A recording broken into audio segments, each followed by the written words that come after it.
বুদ্ধ পূর্ণিমা বৌদ্ধ ধর্মের সবচেয়ে পবিত্র গুরুত্বপূর্ণ উৎসবগুলোর অন্যতম। প্রতি বছর বৈশাখ মাসের পূর্ণিমা তিথিতে এই শুভ দিনটি পালিত হয়।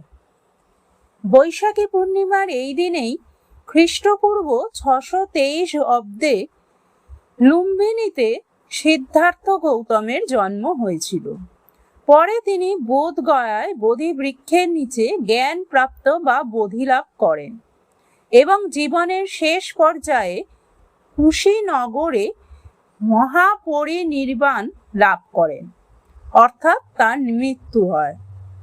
এই তিনটি ঐতিহাসিক ঘটনা একই তিথিতে সংঘটিত হওয়ায় দিনটি বিশেষ পবিত্র বলে মানা হয়। বুদ্ধদেব মানুষের সামনে 4টি গুরুত্বপূর্ণ সত্য তুলে ধরেছিলেন। 1. এই পৃথিবীতে জন্ম, মৃত্যু, রোগ, শোক, বিচ্ছেদ সবই দুঃখের অংশ। 2. মানুষের তৃষ্ণা, লোভ, কামনা বাসনাই দুঃখের মূল কারণ। 3. যদি মানুষ কামনা বাসনা ত্যাগ করতে পারে তবে দুঃখ থেকেও মুক্তি পাওয়া সম্ভব। 4. দুঃখ থেকে মুক্তির পথ হলো অষ্টাঙ্গিক মার্গ বা সৎ জীবনের পথ। গৌতম বুদ্ধ কর্মফলে বিশ্বাস করতেন।